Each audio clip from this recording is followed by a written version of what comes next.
right, folks, let me ask you this. What does it say about a country when illegal arrivals by boat are on track to outnumber its entire army twice over? Now, that's not a headline you see on the BBC. But by the end of this year, that's exactly what Britain will be facing. So let's break it down. Let's talk about the numbers they don't want you to know and what they mean for the future of this country. Politicians will tell you they've got this under control. They'll promise they're cutting crossings, dismantling the smuggling networks, restoring order. But the real numbers tell a different story. The British Army today is around 73,000 full-time soldiers. That's the backbone of our national defence, the men and women trained to respond to crises and protect this country. 73,000. Now look at the channel. Between 2022 and 2024, over 112,000 people arrived in the UK on small boats. That's already far more than the Army's full-time strength. And in the first half of 2025 alone, another 20,000 have arrived, a new record, nearly 50% more than last year's pace. If that rate continues, we'll see another 40,000 by the end of the year. That would bring the 4-year total to over 150,000, more than double the entire British Army. So ask yourself, what does it say about a country when illegal arrivals by boat will outnumber its entire army twice over? Is that the mark of a nation in control, or the sign of a government that's simply given up? Now you'll hear ministers brag about taking action. They'll point to deals with France, new patrols, tough speeches in Parliament. But tough talk doesn't stop the boats. The numbers keep rising. 2022 was the worst year on record with over 45,000 arrivals. 2023 fell to around 29,000. But 2024 shot back up to nearly 37,000. And now in 2025, we're on pace to break records again. Each year's so-called crackdown just delays the crisis without solving it.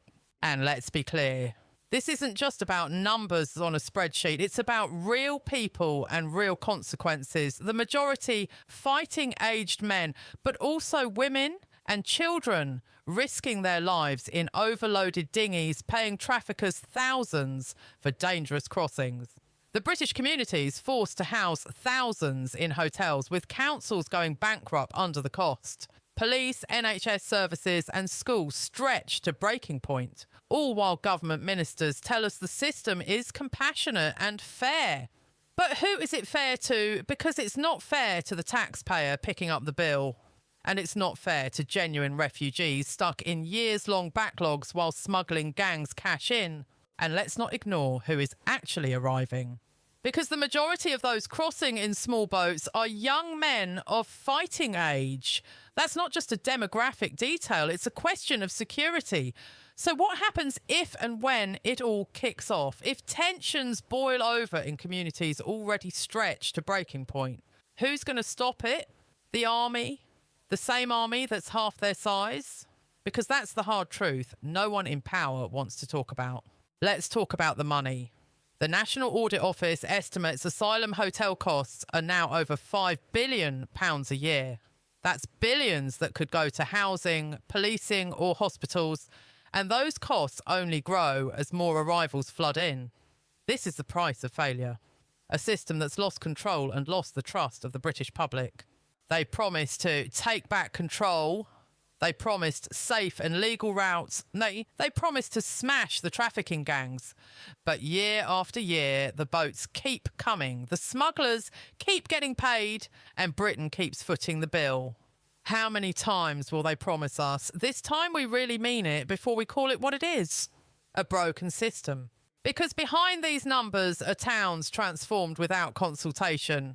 Communities told to simply accept hundreds of arrivals overnight. Social cohesion fraying as people feel unheard and ignored. Honest debate dismissed as hateful or bigoted.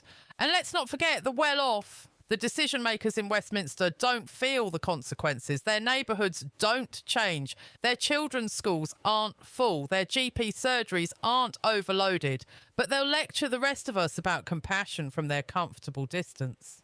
Here's the truth they won't say out loud. If you can't control who comes into your country, you're not really running a country at all. You're just hoping the problem doesn't get worse on your watch. Britain deserves better than this. We deserve honesty about the scale of the crisis.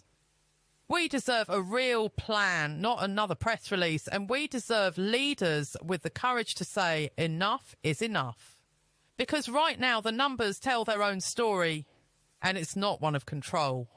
It's a story of failure, of betrayal, and of a government that's lost sight of who it's meant to serve. So what do you think? Is this the immigration system you were promised? Or is it proof that we've lost control of our borders? Leave your thoughts below. And if you want to keep these conversations going, don't forget to subscribe.